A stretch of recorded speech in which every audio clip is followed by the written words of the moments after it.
Oh, yeah, you always have somebody disagree with you, I guess. Yeah, which I kept telling, I just kept saying like this is my experience, my opinion, take it or leave it. But that wasn't like enough for some people.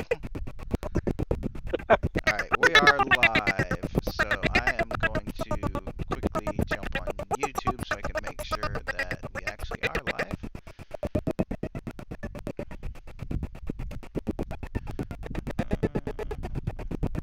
Okay, we are. All right. So last time the what's the word I'm looking for? The last time that actually mattered, not last time, but the time before that, the first time, we kind of talked about, or I talked about ourselves. And I mean, let's be, because I was about to get into like the social contract or the must-haves for AGM, but let's also just take a look at what's going on right now. Like Josh and Mac are here, and Durlock is, I don't even know what's up with him. I know he's got health problems, so I'm not really using him as an example. Fallout might have health problems, but also specifically said she would be here, and Kat is off with a student, which is fine. I knew she was going to be. Mambo, I just knew wasn't going to show up based on just how Mambo is.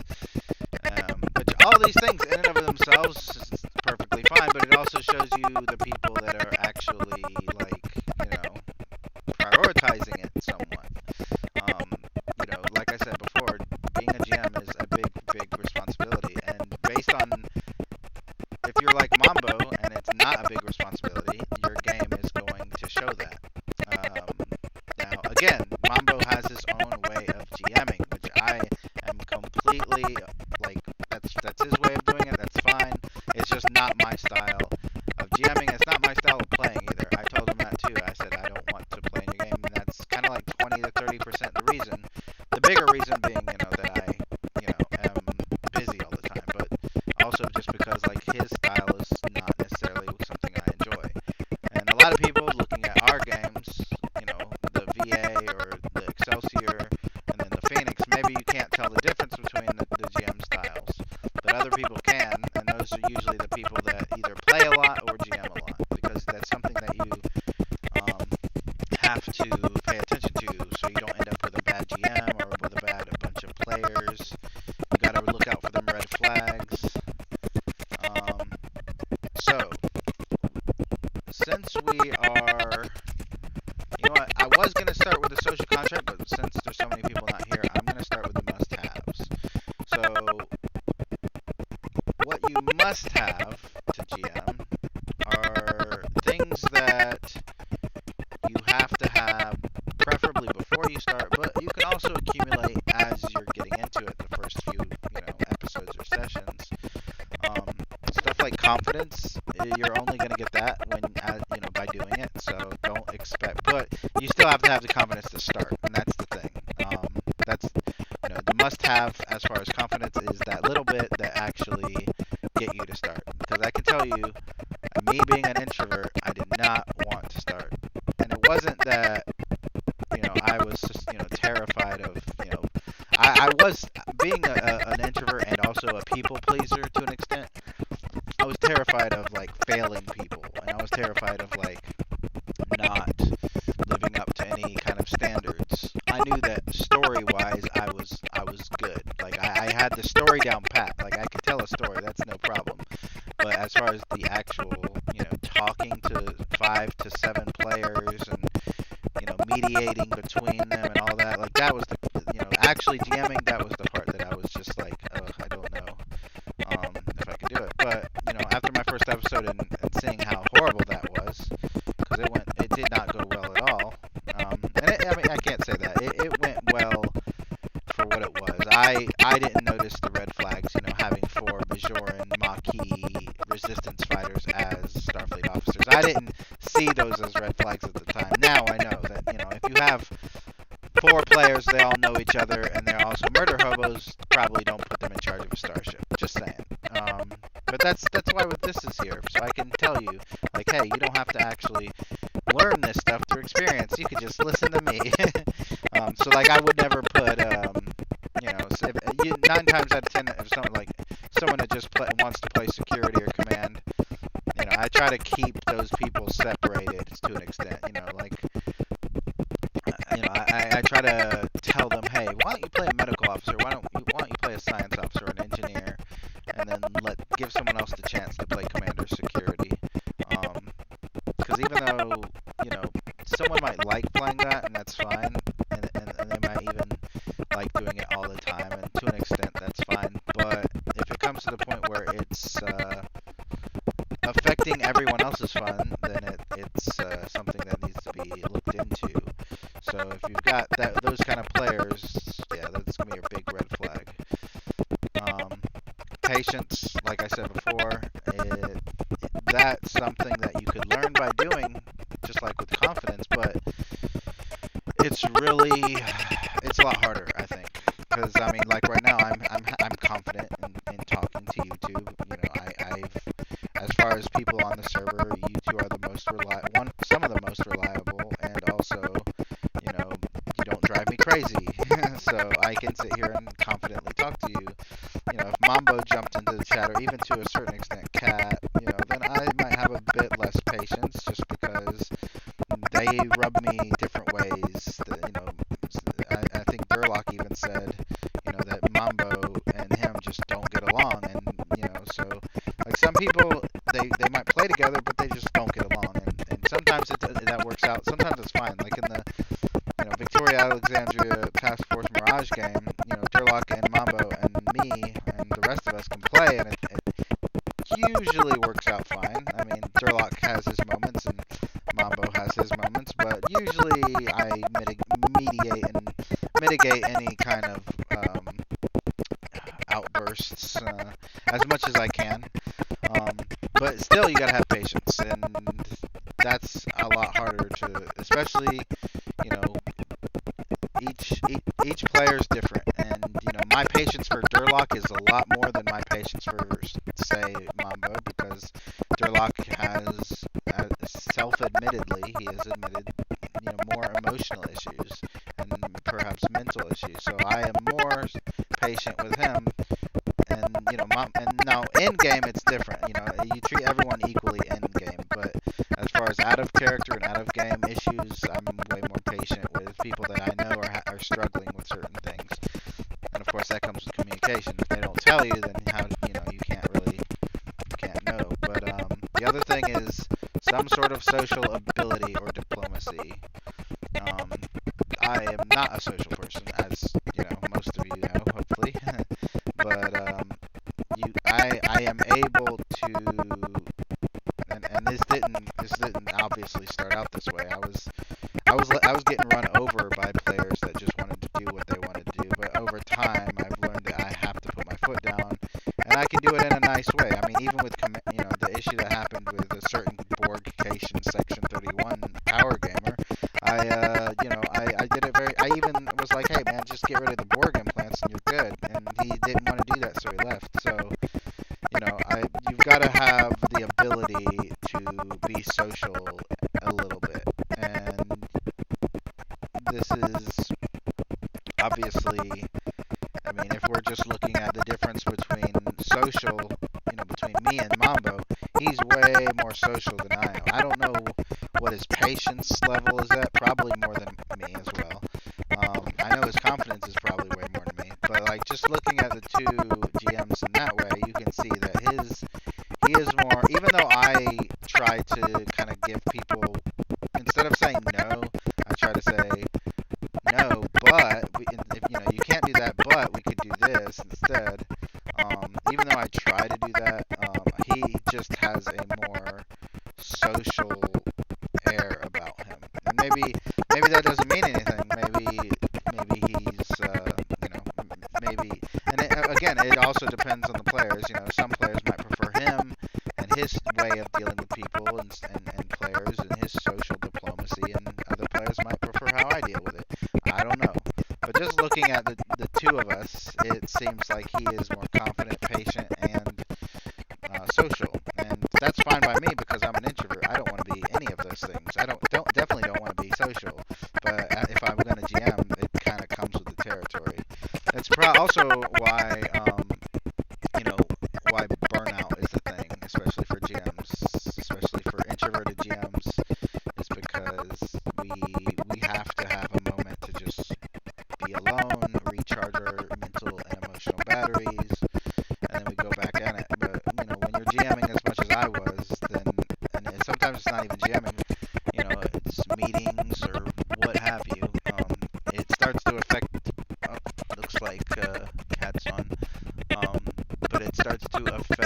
your health.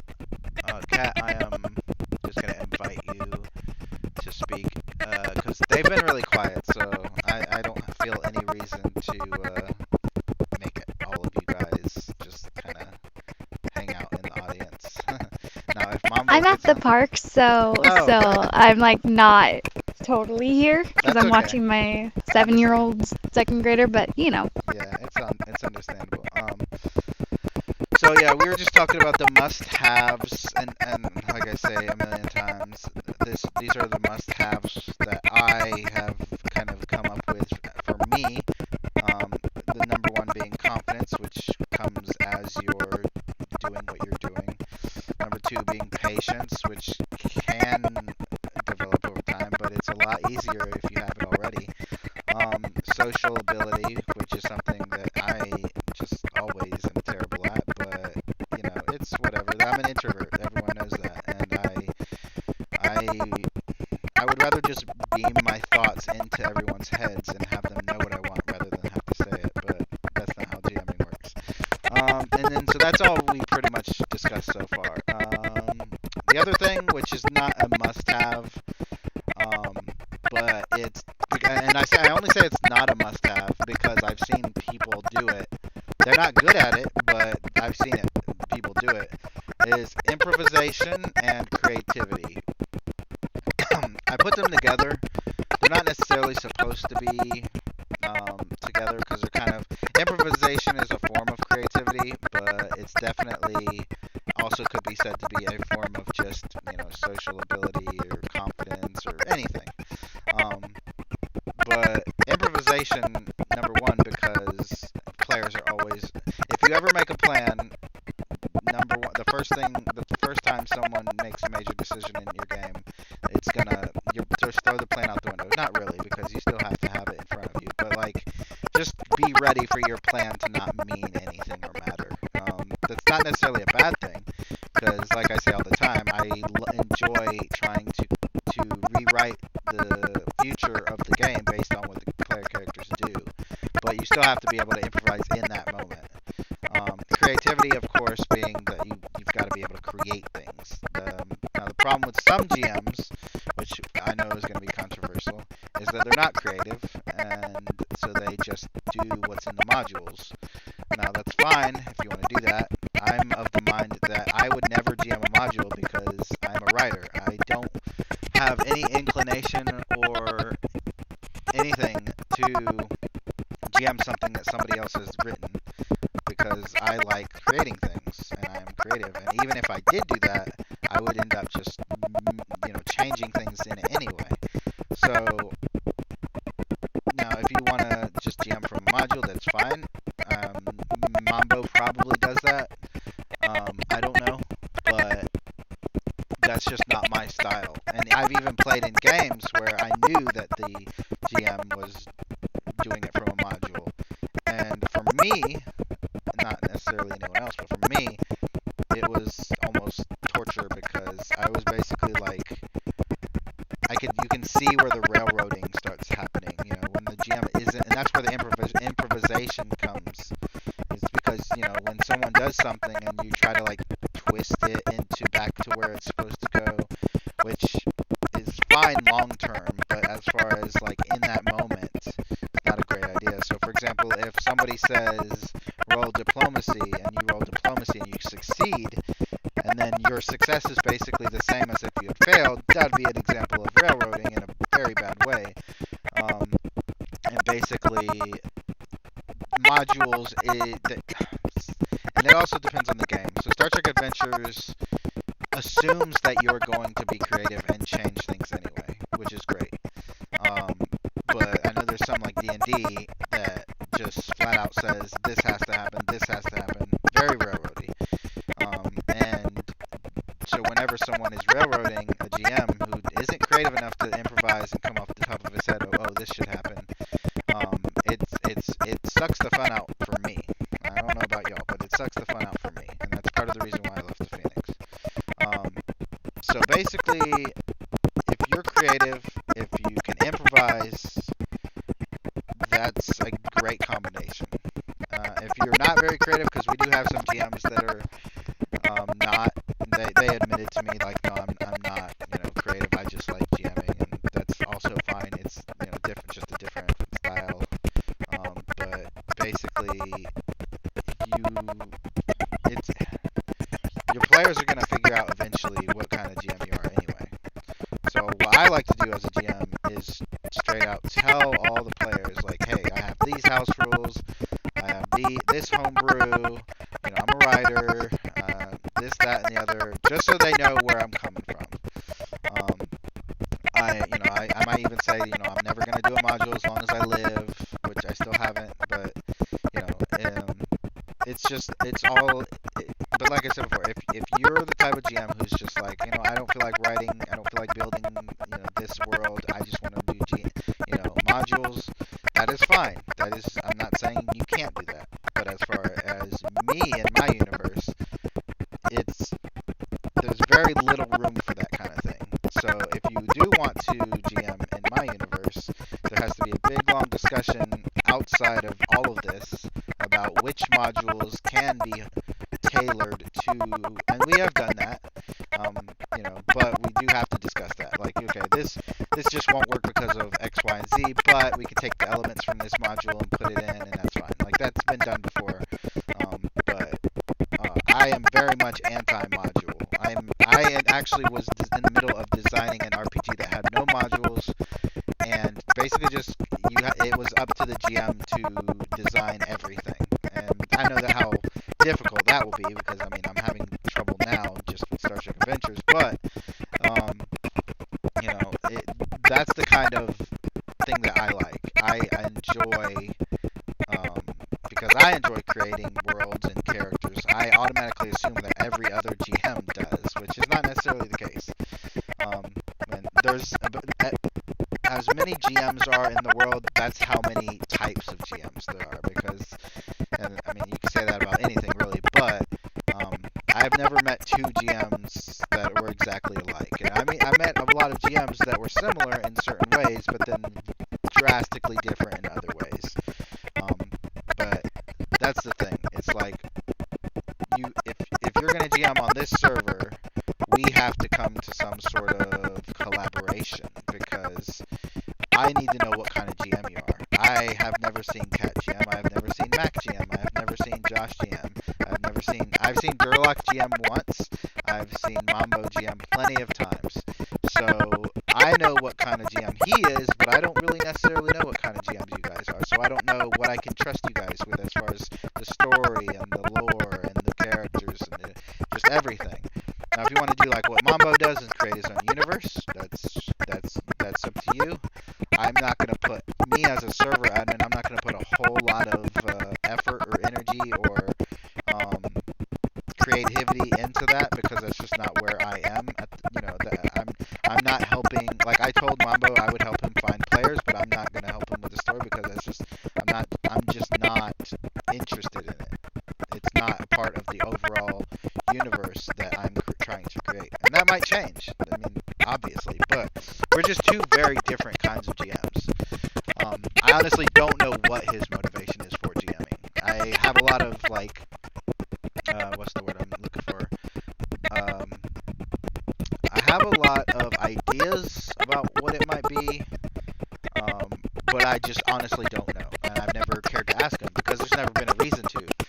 The game, I didn't drop from his game because I doubted his motivation. I dropped from his game because I just wasn't liking being in it. So, and he knows that, and also because I didn't have time. But that was the other reason. So, how do you grow these qualities of confidence, patience, social ability, which for me would probably be the hardest? Like I said before, practice obviously is the biggest thing. No amount of oh, this is super important. I've actually seen this on a lot of videos that GMs do on YouTube, but no amount of preparing for a game is going to give you confidence that you're going to do great or that it's going to work out. The confidence comes from doing the game and then the aftermath. Nothing that happens before is going to matter because you can prepare. You can literally have Lord of the Rings type of story in front of you, and as soon as somebody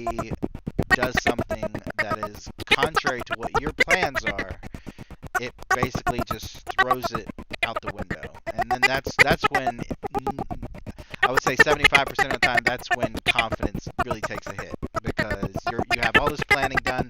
You're like, yeah, I'm the best. I got all this, and then all of a sudden, and I've listened to a lot of RPG horror stories where the players just intentionally break the campaign. They just say, no, we don't want to do that.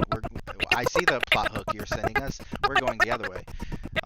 That's why I'm so thankful for Star Trek. Being a military-style game, you get orders and you have superiors, and if you don't do what you need to do, you get punished for it. That's just the kind of game Star Trek is. You have reputation. If you disobey an order, you go down to reputation. That's just how it is, and that's one of the reasons why I GM'd this game. It wasn't initially, trust me, when I first started it, because I like Star Trek. But once I realized that part of it, that aspect of it, there is a certain amount of railroading involved that is actually beneficial. So railroading itself is not negative until it comes to a point where it's super obvious and it's detrimental, not just to the game, but to the player's fun. If an admiral says, get back on course, go investigate that nebula, while your crew and your ship is just flying in circles, well, that's nothing. That you just assume, okay, that's an admiral being an a-hole. So you go off and you do your mission, and it doesn't really get really bad until you get like super Deus Ex Machina stuff, like, oh, I don't know, an enemy comes in and saves you from another enemy. NPCs that just show up magically and save you, even though you were on your way out of escaping yourself. Stuff like that. That's when it gets to the point where it's like, okay, clearly, the GM has his own story. Aw. I'm looking at your pictures. But yeah, clearly the GM has his own agenda. It's not even about the story at that point. It's more of an agenda. And I don't know what the agenda is. I mean, as a GM, my agenda, besides you guys having fun, is that there is a story that's being told, but also I want to see how you affect the universe around you. There has been, and I've said this plenty of times, there have been things that you guys have done that have seriously affected, for the better, this Star Trek galaxy, the Star Trek universe that you're in, and not even just this universe, but other universes as well. You don't get to see all that because you are players, on a ship in one, location. Some of you guys have multiple multiple characters. Some of you guys have characters that have like near omniscient knowledge. So some of you can figure it out. But most of you just go through the motions, and then at the end of the day, all you have is my word that you actually made a difference. Part of what I really wanted to do was, when making this game, was basically having reports and logs, captain's logs and admiral's reports, and security reports, and media, all basically referencing your characters, which I did for a long time for the first couple years, referencing the events that you guys did and how it affected everything. But obviously, being having a full-time job, living with my parents, and generally just being busy all the time, that soon fell by the wayside. But anyway, so no amount of prepping is going to give you confidence. So if you're one of those GMs who's like, oh yeah, I heard a story where a GM prepared for 10 years for a campaign, because he basically created every single part of the world that they were going to be in. And when they got there, they basically were asking questions, like relevant questions that they wanted to know, and they wanted to talk to the NPCs, but the GM was like, oh yeah, these NPCs don't speak your language. So now the characters have to go to school to learn the language. So basically instead of becoming an actual adventure, it became, let's go to school. So no, you're not going to be able to prepare and then gain confidence that way. Only by understanding that criticism, which is something I have a hard time accepting, but criticism, as long as it's constructive and not like, mean, is intended usually and meant to help and make the game better. And that's kind of how I look at it. And generally speaking, as long as, there are some players obviously that or GMs that I just shrug and say, okay, whatever, but, because I know how they are. You're always going to have players and people in general that try to bring you down. But for the most part, if you have a good group of players and you know they're a good group of players, any kind of criticism they give, they don't even want to give it to you.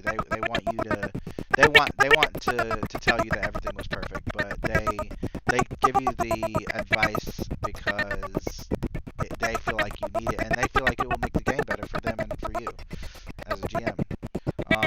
Patience is something best to have like I said before, prior to attempting to be a GM.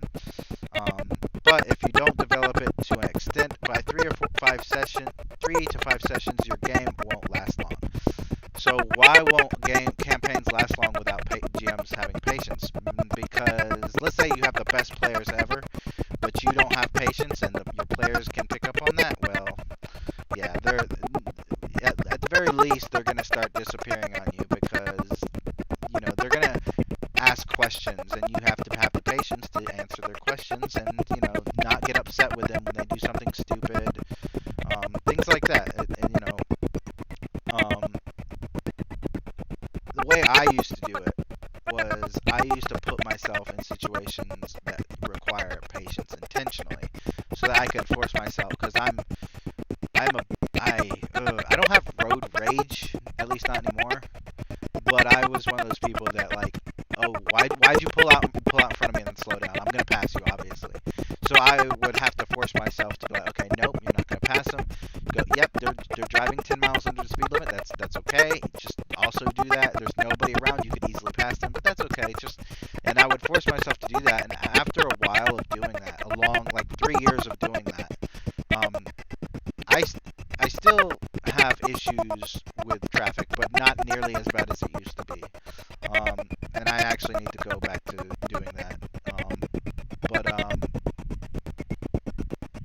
So patience with waiting, which is something's taking too long, and patience with people are kind of two different things. So if a player's taking forever to make a decision, which happens, we all know, that's kind of different than a player who knows what he wants to do, but is completely the way he's describing it is just wrong. The rules he's stating are wrong, and you have to basically wait for him to finish before you can say, okay, now here's where you're wrong. I mean, they're similar, but they're two different kinds of patience. So I find it's easier to wait than it is to be patient with individuals as far as what they're trying to do, and having to explain to them that, okay, we'll do something similar, but not exactly that.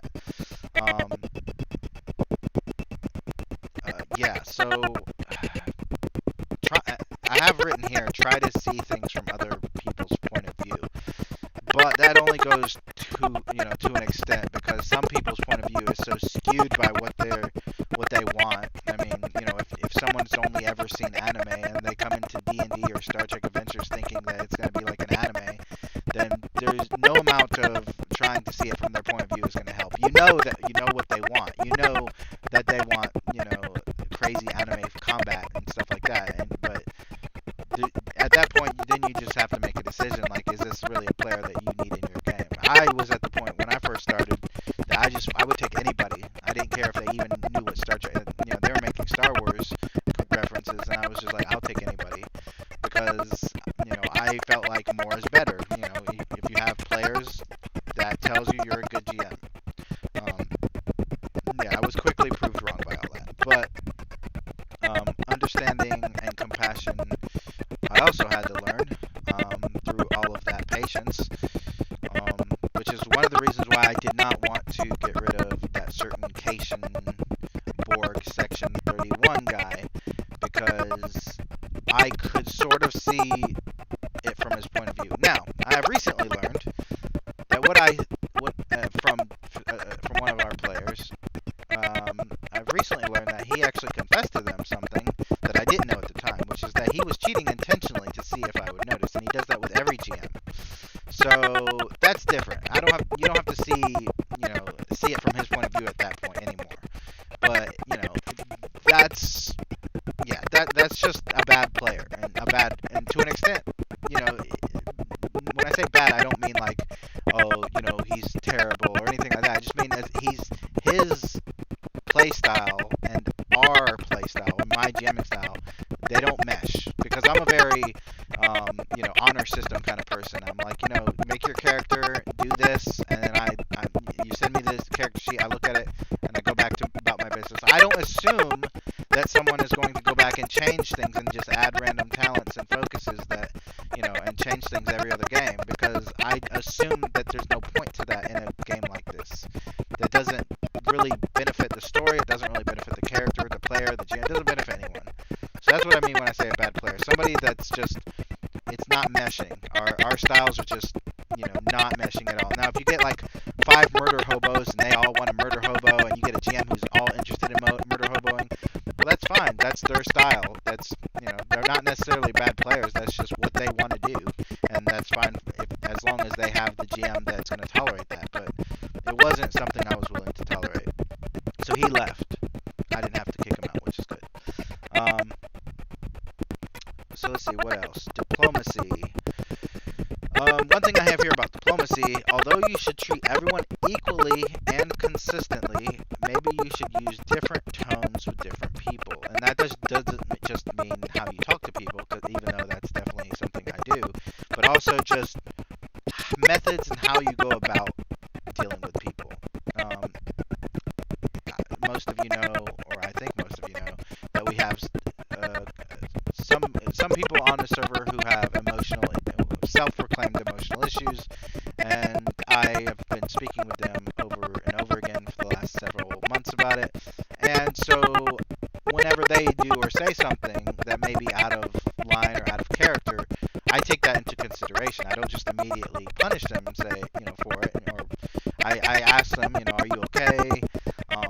Now, if there's something that happens to one of my players and I just don't know about, then obviously there's nothing I can do about that. I just don't know about it. So I just, but I try to be understanding.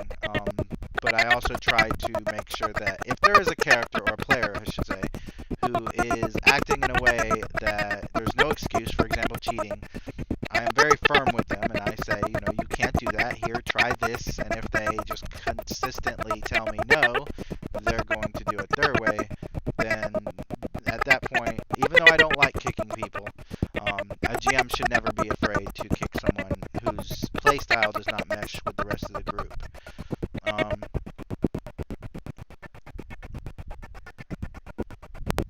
Let's see, what else?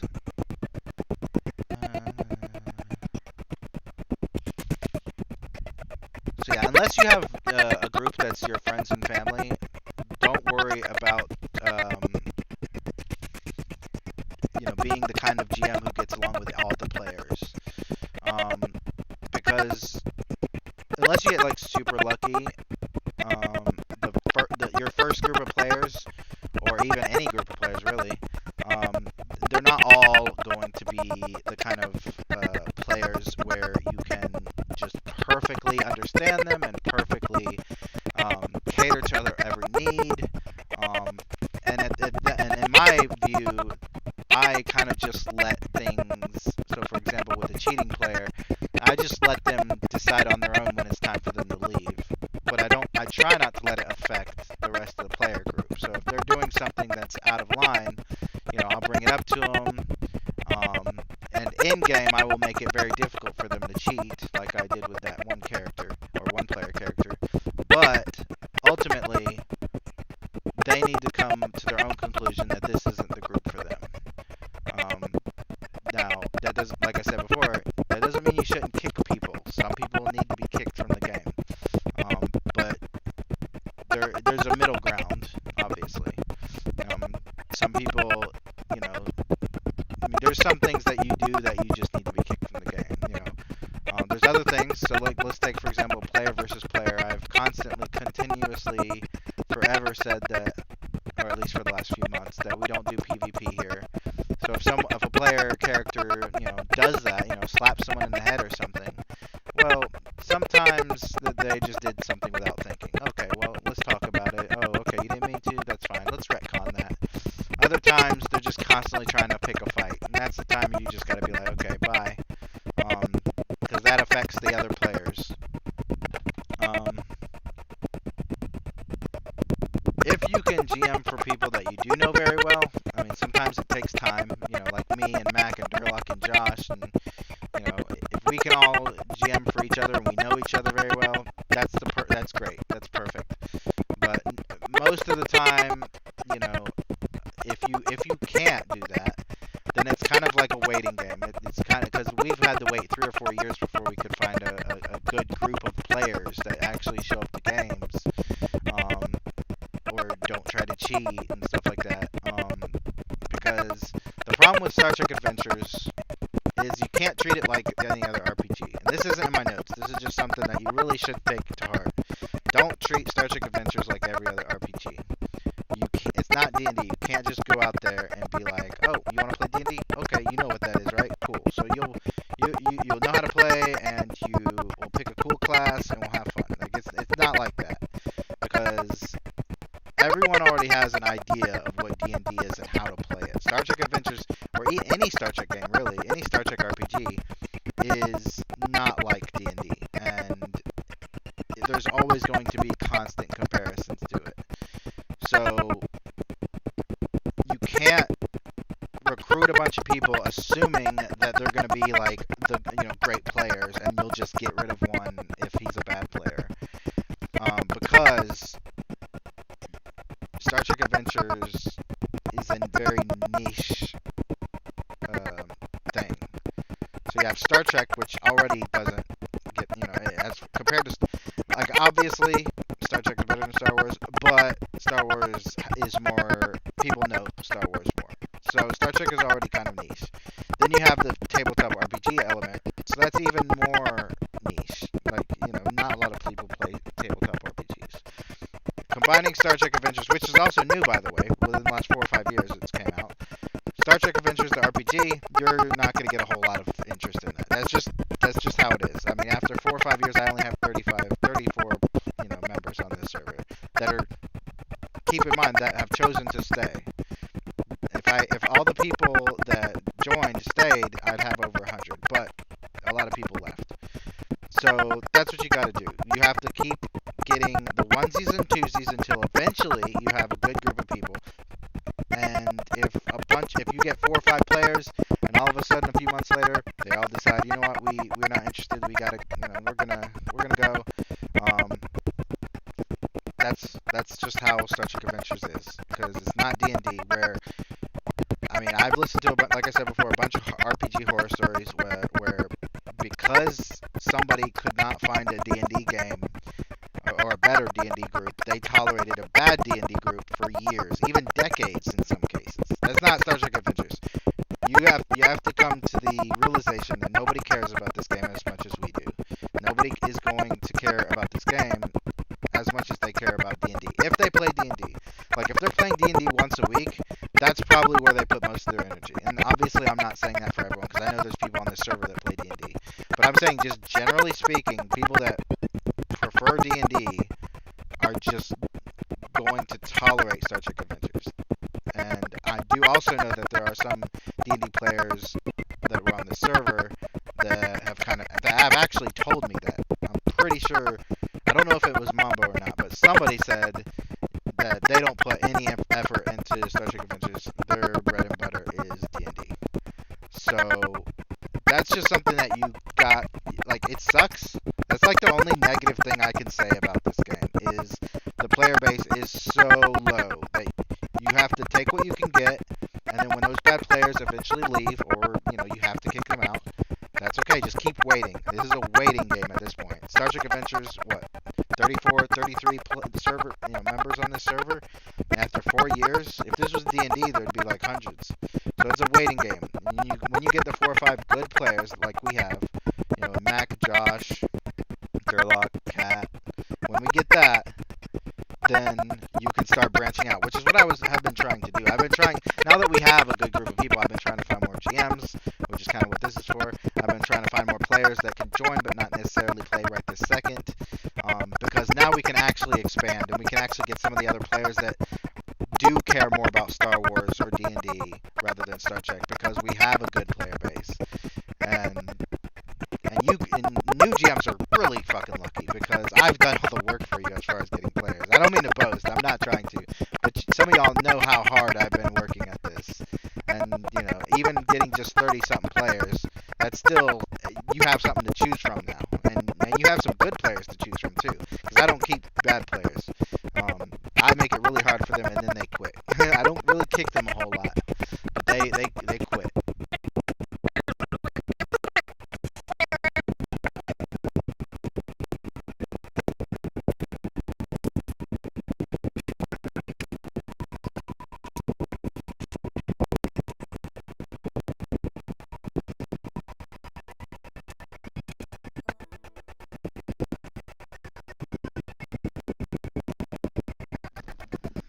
Okay, so my headset died, so I had to plug it in, but I can talk while it's plugged in. Anyway, so yeah, that's what I had to do. Get all these people together. Now we got a bunch of people to choose from. That's great. And then we can get the players that aren't going to put 100% into it, but that's fine, because now that we do have the good players that are going to put a lot of effort into it, we can work on building the server. And once we get to a certain point where the server has like 50 or more members, then we can start being more selective again. And we just and that's kind of there's a lot of servers out there, Star Trek servers out there that care more about quantity over quality, which is definitely not me. They have like 1,000 members on their server, and they're like, yeah, we don't care if you're a shitbag, as long as you're here and not at Aaron's server. But yeah, so the thing you got to realize about this game is, like, if you're gonna GM, it's obviously the best thing is if you have family and friends that like it. I don't, unfortunately. If the second best thing would be, have a group of people that you know are interested and are, get along with. Okay, they're not friends, like local friends, or okay, they're not family, but at least you know that they'll play it, which is what you guys have and what I have. And then the third best is going out and actually looking for players that you think might be interested. That's the worst case scenario, because that takes a lot of time. Not always. Sometimes you get lucky, but that's generally not the best way to go about it. If you start your GM career with people you don't know, it most likely won't go well. Not just because of the different and varied personalities and tones, but also because everyone has different expectations, which we'll get into next. So expectations we'll get into a different time, but suffice it to say, expectations. A lot of people have different expectations about what Star Trek Adventures is. I mean, I've had someone tell me, well, the word adventure is in the title, so that means there's going to be a lot of combat. So everyone has different expectations. After a while of GMing for strangers, many will leave, like I said before. Now I'm reading from notes. But some will stay, and you will get to know them, and you will know how to be diplomatic with them, but also how far you can go with discipline.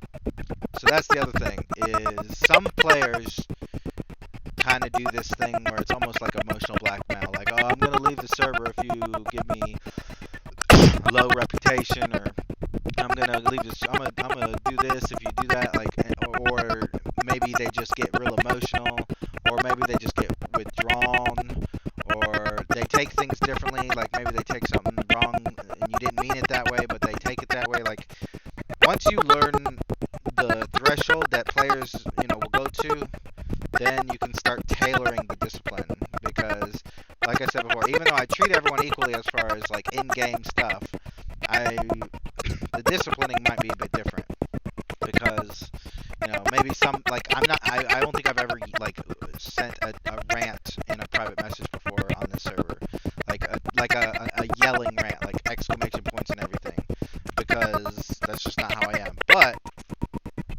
let's say, for example, I did do that.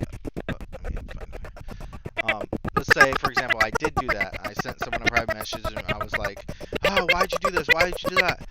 If I did something like that, then I would basically know what I can say and what I can't or shouldn't say to certain people, because I've gotten to know them. And even though it's the same thing, all the discipline and everything is the same, you still can tailor it differently so that maybe it comes across better. So like I said before, sorry, I am late. Oh, you're good. I'm just talking about the main things that all GM should have, which is confidence, patience, and social ability. I don't have one of those. Well, that's what I said. I said when I first started, I was just like, nah, nope. But like I said before, confidence is something that can only be gained by doing it. I remember when Durlock, you GM'd that one game for us, I was having a blast, and, you know... I had a great time. I really want to get working on my game again. I just need to feel better first. Yeah, understandable. And, so yeah, like, it's one of those things where it's like, you know, patience, you kind of need that before you start the game, or before you start GMing. Confidence you can get as you go, which is the main way anyone gets confidence is by doing it. I don't think I've ever seen someone start skateboarding with confidence. I'm pretty sure they had to fall a few times. So yeah, that's kind of what we're talking about. I'm actually, let's see, what time is it? Oh yeah, I'm coming to the end of this section, and it's almost the end. It's like 4 minutes to 7, so this will be a good place to end. So like I said before, all players should be treated equally and consistently, but sometimes disciplining for negative behavior must be tailored for individuals. This is for future advance. This is like, so this part is, again, more about the psychology of players and the GM, because, like I said before, there's about as many GMs there are in the world, there's as many types of GMs, and same thing with players. You know, it's one of those things where you almost have to take a psychology course to understand fully how to deal with humans, especially if you're an introvert like me. Like, oh my god, I hate dealing with people, but you know, I've done retail, so I sort of kind of have a general idea. Some people you won't be able to get through to, and those are the people you have to just let go. Those are your Cation Borg Section 31 officers. Those are your Murder Hobo Bajoran Resistance officers. Those are your cadets who vaporized their, you know, a kid's mother in front of them. Those are the players that you just have to let them go. There's no amount of talking is going to convince them that what they did was wrong, or maybe just at least should have been thought out a bit more. And yeah, that's pretty much it. So yes, does anyone have any questions? No, except for one. What did I miss? Like I said, just the confidence and patience stuff, and I just went into like the nuanced version of that. You know, like also like improvisation. That's something everyone should definitely have, and everyone has. Well, my game was all improvised, so you know I'm good at that. Yeah, and obviously varying degrees of creativity, and that's pretty much it. And you know, I just basically spent 45 minutes delving into each of those individual things and kind of giving my experience, because all of this is my experience. And the main thing I could say is, as far as the confidence, patience, and social ability, is the biggest thing that impacts that is when players decide to leave or something like that. And at that point, it's one of those things where don't let that affect, you know, whether or not you GM, because people are going to leave.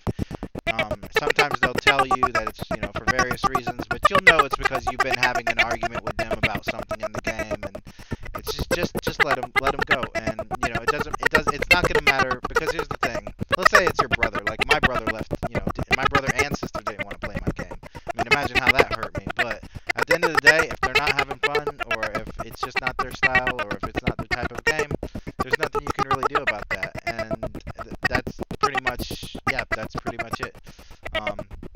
Anyone else have any questions? Oh, by the way, Durlock, I did stream it, so if you want to watch that, you can. I'm actually going to end the stream, unless anyone has any questions.